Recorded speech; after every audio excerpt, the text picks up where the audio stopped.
हाँ, गलती हो गई, ऐसी गलती जिसमें एक बच्चे की जान चली जाती है और आपको कोई फ़र्क नहीं पड़ता है।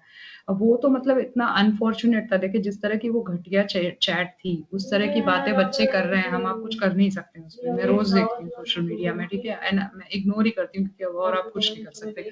और बच्चे जब मैं कह रही हूँ तो उसमें फीमेल और मेल दोनों शामिल हैं, हुँ, लड़के-लड़कियाँ सब करते हैं। लड़कियाँ भी उतनी गिरी हुई बातें करती हैं, लड़के भी उतनी गिरी हुई बातें करते हैं। हमारे संस्कारों में आ गया है वो चीज़, आप कुछ कर नहीं सकते उसका हम।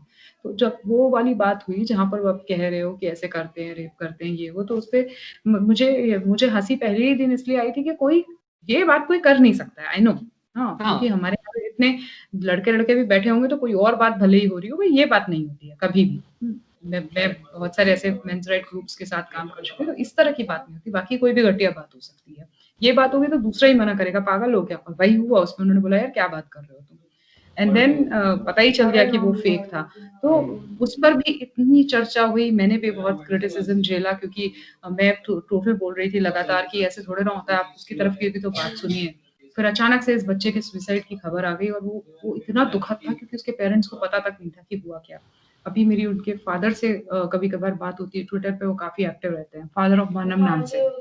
तो वो जी। बेचारे बोलते रहते हैं, अभी भी आता रहता है 5 months no justice and all that. It's so pathetic to see that man, मतलब कि उनके घर में इतनी बड़ी बात हो गई और वो बेचारे मतलब ना कुछ कर सकते हैं, ना कुछ, एक भी पॉलिटिशियन उनका साथ नहीं दे रहा। यहीं पर वो लड़की होती ना, आप देख लीजिए अभी हाथरस वाला केस कैसे उन लोगों ने बनाया और हुँ, पूरा उस पर कितनी पॉलिटिक्स हुई, मतलब ये इतनी दुखद स्थिति अभी देश की हो गई है कि समझ में नहीं आता है कि ये सब का सॉल्यूशन कैसे निकलेगा। और मुझे ऐसा लगता है कि हाँ, यूथ अभी थोड़ा रिएक्ट करने लगा है, ये बहुत अच्छी बात है। लड़कों को रिएक्ट करना बहुत ज़रूरी है इस बात पे, क्योंकि आज मानव है, कल कोई और होगा। ये बहुत आसान हो गया है ट्रैप करना। ये प्रॉब्लम है। इसमें एक एक और टैंजेंशियल इश्यू था जो मुझे लगा इसके बारे में शायद किसी ने इन 5 महीनों में बात नहीं की कि वो लड़की जो लड़का बन के कर रही थी, वो हुँ, शायद उन लड़कों में जिनसे बात कर रही थी, उनमें से किसी में शायद पता नहीं उसको लड़के में इंटरेस्ट था या लड़के को उसमें इंटरेस्ट था कि वो उसका कैरेक्टर टेस्ट ले रही थी। तो हाँ, मैं मुझे देखती हूँ हाँ, कि तुम क्या करोगे। मुझे उस कैरेक्टर टेस्ट के कांसेप्ट में ही बहुत बड़ी प्रॉब्लम दिखी कि एक तरफ हम कहते हैं तो कि मतलब नहीं, लड़का-लड़की एक समान है, सबको हुँ, दोनों को बराबर अधिकार हैं, होने चाहिए, मैं कह रहा हूँ होने हुँ, चाहिए दोनों को। लेकिन फिर हुँ, अगर क्या कहते हैं, लड़कियाँ लड़कों को हर तरीके से टेस्ट करने करती हैं। अब कैरेक्टर टेस्ट भी होने लगा, पहले फिजिकल टेस्ट तो होता ही था कि मतलब क्या कहते हैं, जो हुँ, कद्दू लड़का है, जो चश्मुद्दीन है, जो नर्ड जिसे कहते हैं, हुँ, दूसरी तरफ महिलाएं या लड़कियां 35 साल की उम्र से पहले नहीं देखती। 35 साल की हुँ, उम्र तक या क्या कहते हैं, बहुत बेस्ट केस सिनेरियो में 30 साल की उम्र तक जिसकी जबरदस्ती घर में अरेंज्ड मैरिज हो जाए उसकी बात अलग है, अपनी हुँ, मर्जी से नहीं होती हैं। तो हुँ, लड़कों का फिजिकल टेस्ट भी होता है, अब कैरेक्टर टेस्ट भी होने लगा है। और यही बिल्कुल। अगर लड़के किसी लड़की के कैरेक्टर पे कुछ बोलें या फिजिक हुँ, या अपनी फिजिकल प्रेफरेंस रखें कि नहीं, हमको तो फलानी फिगर की ही लड़की अच्छी लगती है, दोनों ही हुँ, केस में लड़कों को तो बहुत बुरी तरह उनकी शेमिंग होती है, उनकी इसी मानव की तरह मॉब लिंचिंग होती है, उनको हुँ, नौकरी से निकलवाने की कोशिश की जाती है, अगर स्कूल कॉलेज में है तो स्कूल कॉलेज से निकलवाने की। मतलब लड़के अगर लड़की के लिए कोई पैरामीटर सेट कर दें तो पूरा उस लड़के को ब्लेम करने से लेके एक वैल्यू एजुकेशन की क्लास शुरू हो जाती है कि women don't deserve this, कि कोई उनको जज करे, they don't have to pass anybody's test। और हुँ, वही लड़की टेस्ट करे physical aspects as well as character, तो वो सही हो जाता है। हुँ, हुँ। हाँ, वो तो है ही है। आई मीन मेरे ख्याल से जो फेमिनिज़्म की वेव शुरू हुई थी, वो इसलिए हुई थी कि इक्वालिटी दी जाएगी एंड वीमेन हाँ आर वो नॉट तो गेटिंग इक्वल हाँ वो तो अपॉर्चुनिटीज़। ठीक पहली है, अभी क्या हो गया है? पहली हुँ, वेव में वोटिंग राइट मिल गया। हाँ। सेकंड वेव में एजुकेशन और वर्क राइट्स मिल गए। कायदे से तो फेमिनिज्म उसके बाद खत्म हो जाना खत्म चाहिए। हो जाना चाहिए था। बट अभी तो क्या हो गया है ना, वो तो 2 स्टेप अहेड। बल्कि अभी मुझे बहुत हँसी आई थी, मैं एक ट्रेनिंग प्रोग्राम में गई थी जहाँ पर खुद 2-3 फेमिनिस्ट थी जो थोड़े यंग, शायद तुम्हारे एज की रही होंगी, आप लोगों की एज की रही होंगी। तो वो खुद ही बोलने लगी कि मैम अभी तो ये हो गया है कि मतलब हम बेटर हैं। अब तो ये साबित करने की कोशिश हो गई है। इक्वालिटी की बात तो कहीं बहुत पीछे रह गई है। और जहाँ तक वोटिंग राइट्स की बात है, हमारे देश में तो फर्स्ट दिन से वोटिंग राइट्स थे। हुँ, हमारे यहाँ यूएस की तरह तो था नहीं कि सिर्फ हुँ, लड़के वोट करने जाएँगे, लड़कियाँ नहीं हुँ, हुँ। जाएँगी। तो हमारे यहाँ तो एक्चुअली तो बिल्कुल ही बेसिर पैर का ये मूवमेंट है, हमारे यहाँ ठीक है। उसकी को उस मूवमेंट की कभी ज़रूरत थी ही नहीं। कोई ज़रूरत नहीं थी क्योंकि जब आप ये कहते हैं कि लड़कियों को नहीं पढ़ाया गया, तो मैं बार-बार कहती हूँ बहुत सारे ऐसे लड़के थे जिनको नहीं पढ़ाया गया। ऐसा तो है नहीं कि सिर्फ जो कमा के लाएगा उसी को पढ़ाने वाला कांसेप्ट था। हुँ, सिंपल है, इकोनॉमिक्स है इसके पीछे। तो अब जो बात हो गई है वो ये हो गई है कि कैसे लड़कियाँ बेटर हैं हर चीज़ में, हाँ? लड़कियों ने बाज़ी मारी और ये सब जब छपता है, this is gender inequality of some other kind और जो है डिफरेंट काइंड और अब जो इसीलिए ऐसा हो रहा है कि आप लड़के के चरित्र पर क्वेश्चन उठा दीजिए, आपको कोई कुछ नहीं कहेगा, लेकिन आप लड़की को कुछ नहीं कह सकते। जबकि वो 10 वो ना जैसे कहते हैं 900 चूहे खा के बिल्ली हज को चली वाली बात, वो करती हैं वो काम, पर आप उनको कुछ नहीं कह सकते। क्यों नहीं? क्योंकि अब आप इक्वालिटी की बात नहीं रह गई है।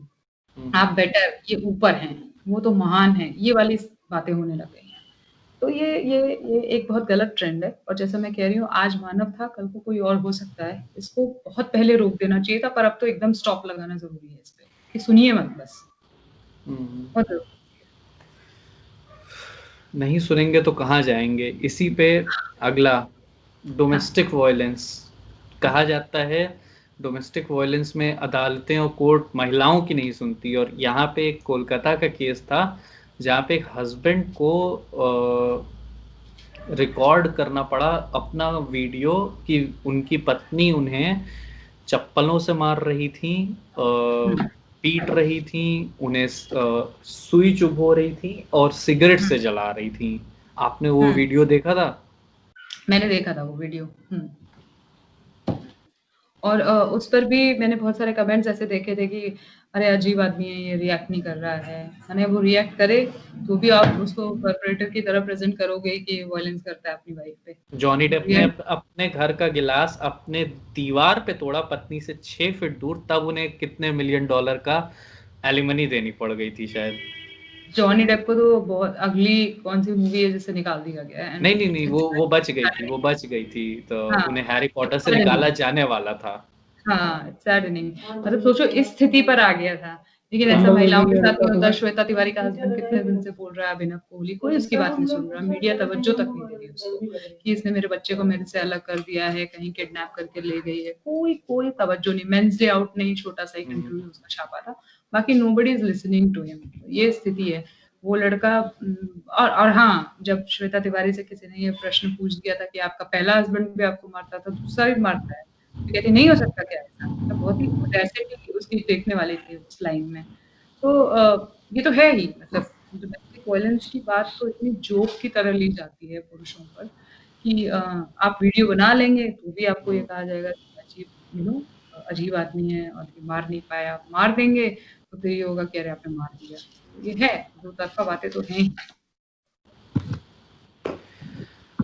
एक पिछले साल वो भी पता नहीं पिछले साल आया था कि इसी साल सर्दियों में, शायद इसी साल दिल्ली हाँ, में गार्गी कॉलेज में एक मास मोलेस्टेशन का होक्स चला था कि हाँ, कहा जा रहा था कि 5 गार्गी कॉलेज में करीब 2 से 5,000 लड़कियां इकट्ठा थीं, दिल्ली के डिफरेंट कॉलेजेस से फेस्ट में आई थीं। उनके हुँ, बीच अराउंड 100-200 लड़के आ गए और हुँ, 100-200 लड़कों ने वहाँ पे हुँ, लड़कियों का जिसे कहते हैं हुँ, सॉफ्ट रेप नाम से वहाँ चला था सोशल मीडिया में। हुँ। सॉफ्ट रेप करने की कोशिश की, अच्छा, मोलेस्टेशन किया, सबसे फब्तियाँ इम्पोर्टेंट कसी। तो हाँ, मुझे उसमें मतलब इसमें दो चीजें मुझे दिखी हाईलाइट करने लायक। पहला, हुँ, 5,000 की भीड़, 5,000 लड़कियां, इनमें से कम दिल्ली का जैसा, मैं इसे जज नहीं कर रहा क्योंकि आपको शायद पता होगा कि मैं आपसे भी ज्यादा लेफ्ट विंग और लिबरल हूं, तो हुँ, मैं उसको जज नहीं कर रहा, लेकिन एक रेशियो के तौर पे 5,000 में से 40% लड़कियों के भी बॉयफ्रेंड होंगे, 40% अपने बॉयफ्रेंड के साथ ही होंगी, 7,000, एक हुँ, हजार और अपने भाई भाई या दोस्तों के साथ आई होंगी, 8,000। 8,000 लड़कियों में 100 लड़के आके 100 लड़कियों पे हमला करते हैं और तो क्या कहते हैं 20 मिनट आधे घंटे तक ये चलता है और वापस चले जाते हैं। ना किसी ने उनकी एक को भी पकड़ा, फोटो खींची हुँ, कैमरा के ज़माने में, और ना हुँ, पकड़ के किसी को पीटा। ऐसा हुँ, कैसे हो सकता है? केवल एक हुँ, हवा है। एक तो ये चीज़, और दूसरा इसमें मैंने देखा जितने भी हमारे देश के तथाकथित राइट विंग पोर्टल हैं, वो हुँ, खाली इसका पॉलिटिकल एंगल उठाने की कोशिश कर रहे थे। जैसे सर्वजीत केस में हुआ। हुँ। सर्वजीत केस में किसी ने बिलीव वुमेन की पॉलिसी पे सवाल नहीं उठाया हमारे देश के तथाकथित राइट विंग और कंजर्वेटिव मीडिया ने, चाहे वो रिपब्लिक टीवी जैसा मास मीडिया हो, या तो क्या कहते हैं हमारे जिनको मैं सैफरन सोवियट्स भी कहता हूँ, ऐसे डिजिटल मीडिया पोर्टल्स, किसी ने नहीं उठाया इस पॉलिसी पे सवाल कि आखिर आप लड़कियों की बात पे विश्वास क्यों कर लेते हैं। सर्वजीत के केस में हुआ कि वो आम आदमी पार्टी बीजेपी का तो नूरा कुश्ती बन के थी, रह गई। हाँ, और हाँ। यही चीज गार्गी कॉलेज के केस में हुई कि वामपंथी दिल्ली सरकार को बदनाम करने की कोशिश कर रहे हैं, नैरेटिव ये चला। अरे भाई, वामपंथी बाद में कर रहे हैं, पहले लड़कियों ने डाला और उसको लड़कों लड़कों ने और लड़कियों ने सोशल मीडिया पे सपोर्ट किया। आप उस कहानी को तो हर लगभग तो सैफरन सोवियत कमेंटेटर ने उसकी उसमें ये पुट डाला, लड़कियां तो पता नहीं कितने सैकड़ों साल से शोषित और कुचली हुई हैं, तो ऐसा तो नहीं हो सकता कि उनकी बात सुनी ही ना जाए। हुँ, तो ये चीज हमारे राइट विंग सो कॉल्ड जिसको हुँ, हम सो अक्सर कॉल्ड लोग इसीलिए चिढ़ के लोग रायता विंग भी कह देते हैं कि रायता विंग राटा और विंगी है वो। हाँ, हुँ, रायता विंग और सैफरन सोवियट्स मैं कहता हूँ कि वो पूरे कम्युनिस्ट, उनकी मेंटालिटी है, केवल हुँ, भगवा कलर है, बाकी उनकी बस, बस। पॉलिसीज पूरी तरह से लेफ्ट विंग और कम्युनिस्ट हैं। हुँ, तो हुँ, ये तो मतलब राइट विंग साइड भी सुनने को नहीं तैयार है पुरुषों की बात, जो नहीं, मीडिया में है। बिल्कुल भी नहीं। और मुझे अभी कुछ दिन पहले एक बहुत ही फ़ेमस नाम है, मैं नाम नहीं लूँगी, राइट विंगर हैं, वो भी रायता विंग वाले हैं। उन्होंने कहा कि इतना भी पुरुष-पुरुष मत कीजिए, पुरुषों जैसी दिखने लग गई हैं आप, हाँ, और आपके हालात भी वैसे ही होते जा रहे हैं। This is how he mocked me, हाँ, क्योंकि मैं उनको ये बोल रही थी और उन्होंने पिक्चर एक शेयर किया था जहाँ पर एक गाँव वाली औरत ज़मीन पर बैठी हुई है मेट्रो में और एक आदमी जो है वो महिला वाली सीट पे बैठा हुआ है। मैंने इसमें बड़ी बात क्या होगी? वो कह रहे थे पढ़ा लिखा नहीं है आदमी।